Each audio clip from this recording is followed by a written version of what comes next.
Articulation is never about strength. It's about speed of impulse and speed of release or reset.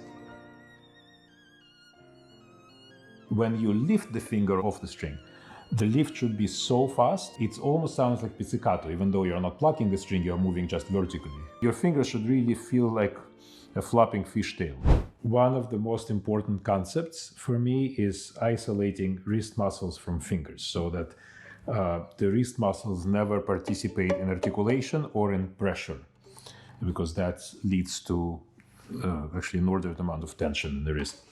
The most basic way to make sure to have that separation is to have the wrist always free and slightly collapsed. So I call it a beggar hand position, as if you are jiggling change. Because once you push the wrist out, it's very difficult to keep it from participating in the finger muscle motion. So the wrist is almost always slightly this way. Articulation is never about strength. It's about speed of impulse and speed of release or reset.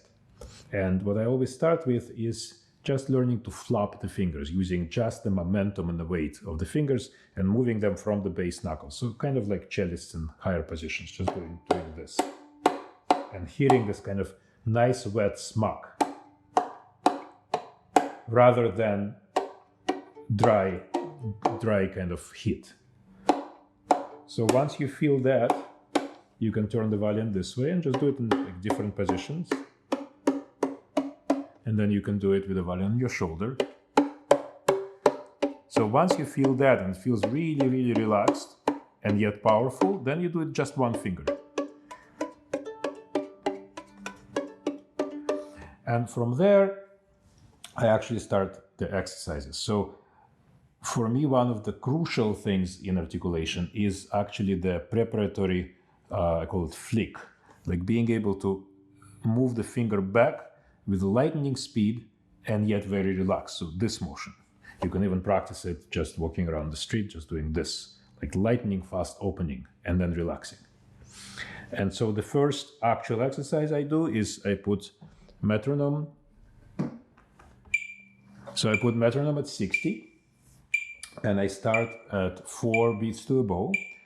And I play one very, very fast note, usually start with the second finger on the C sharp on the A string, right before the third beat. So 1 and 2 and 3, 4.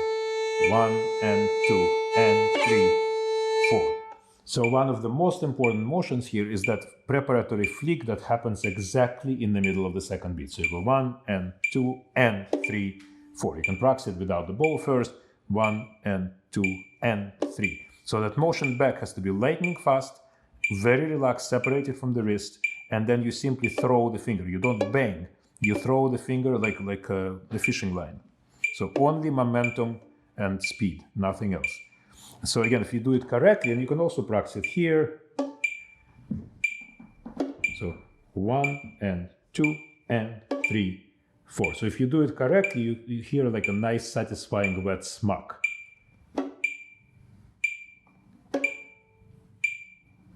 And the moment the finger hits, you release and relax the hand. So you don't do this. This is very important. You don't jump back up and then slowly relax. You let the finger rebound and immediately collapse back to that beggar hand position. 1 and 2 and 3, 4. 1 and 2 and 3, 4. And then you do the bow.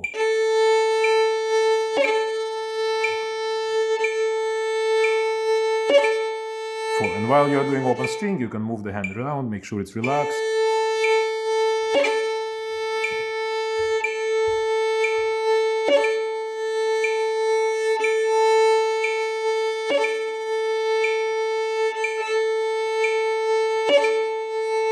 Then you can do either of two things. You can do multiple hits.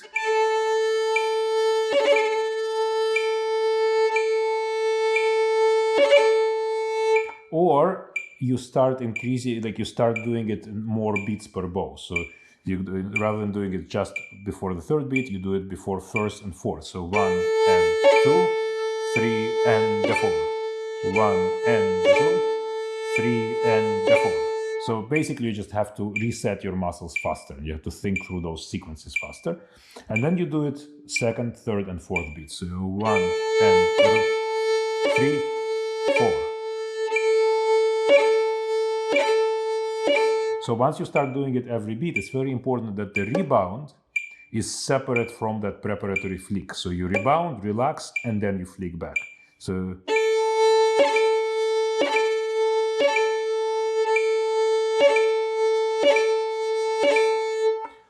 once that you can consistently do that, you switch to third finger. Again, once per bow, twice per bow, 3 times per bow.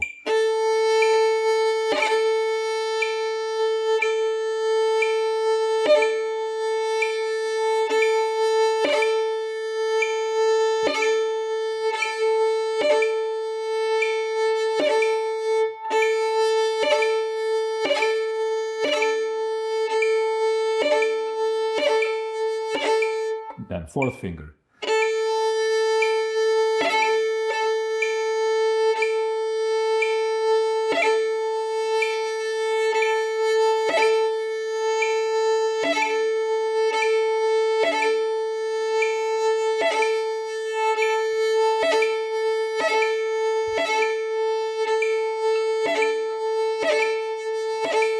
And then I leave first finger for last because first finger, rarely articulates, only when you're coming off the open string. So it's not as important, but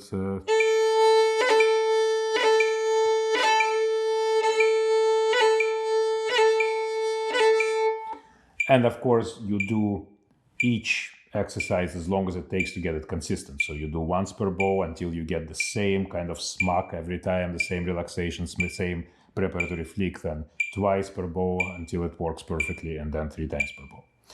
So that's what I call level 1. So level 2 is holding one finger down.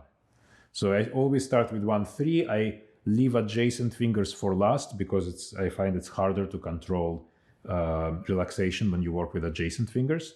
So I usually start with 1-3, then 1-4, and then 1-2. So I go through the same rhythmic sequence, same metronome at 60. And again, you start with just once per bow. So 1, 2, and 3, 4. 1, 2, and 3, 4. And periodically, you can even slide around the fingerboard to make sure that you're really relaxed. So you can go.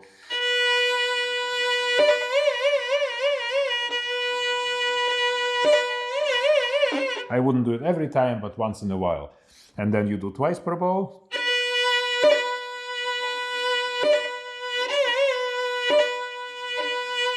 All the time you check that your wrist and palm are absolutely relaxed, and thumb as well. Then 3 times per bow. Again, making sure that the rebound and the flick are 2 separate motions.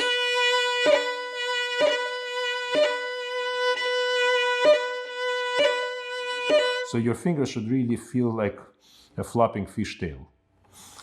And then you do 1-4.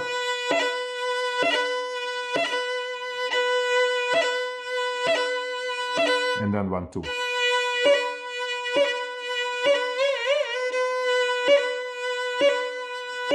Once again, always starting with just 1 note per bow, then 2, and then 3. So that's level 2. And of course, you do every combination of fingers. So after you do 1-3, 1-4, 1-2, then you do 2-4.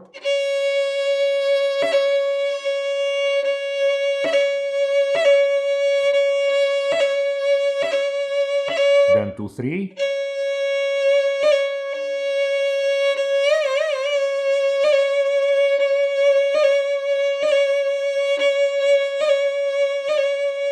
And finally 3-4. So that way you cover every possible combination of fingers. So that's level 2. So now we come to level 3. So level 3 is exactly the same motion, exactly the same sensation, except instead of rebounding from the string, you leave the finger on and just relax. So again, starting with 1-3, same, imaginary metronome on 60. You go 1, 2, 3, 4, 1, 2, 3, 4. So things to watch here is that the moment you hit the string, you relax your hand back to that beggar hand, the maximally relaxed state.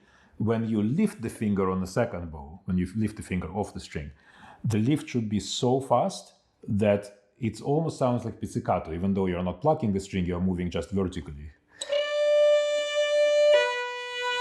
So it's incredibly fast impulse and then immediately complete relaxation.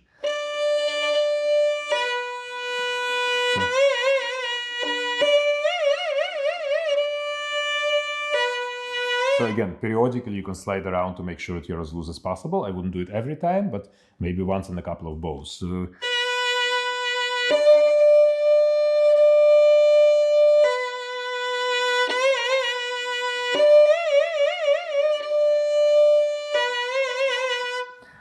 Then, once that works, you do it again every beat. So you go 1, 2, 3, 4, 1 and 2, 3 and 4. And again, when you do it once per beat, you make sure that the pop from the string and the flick for the next drop are two separate motions. In between, you reset 1 and 2, 3 and 4, 1 and 2, 3 and 4. And as you can see, I keep checking that my shoulders are relaxed, that my waist is relaxed, that I'm always as balanced and relaxed as possible. And then you do 1, 4.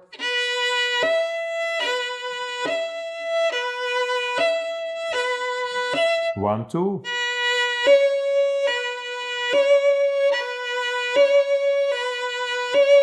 2, 4.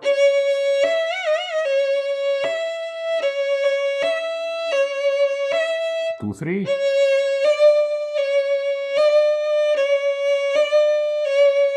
And 3, 4. Next step is learning to drop the fingers at different angles or different intervals. So rather than creating tension between the fingers, you control the intervals by controlling changing trajectory of the drop. So you practice.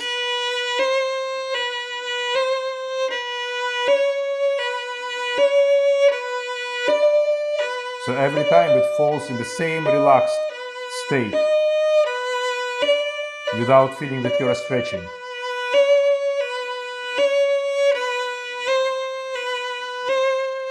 And as you can see, I'm sort of semi-vibrating. This is not really vibrato, it's simply to keep the hand loose. And again, you do every combination of fingers. So another very important concept is what the fingertips do during articulation. So it's very important that you never play like this. You never tighten the fingertips. So when the fingers fall, you should have a little bit of a give in the fingertip.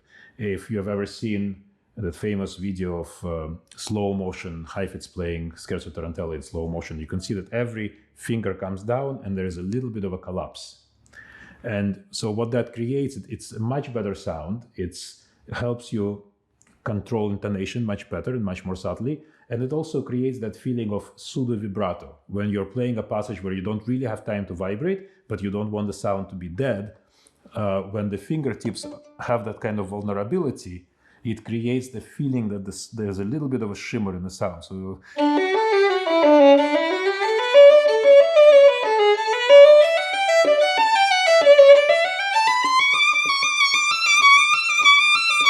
in a passage like that, if you actually try to vibrate, it's going to be overdone. But when the fingers have that kind of breathing, it makes the sound more alive without you actually working to vibrate.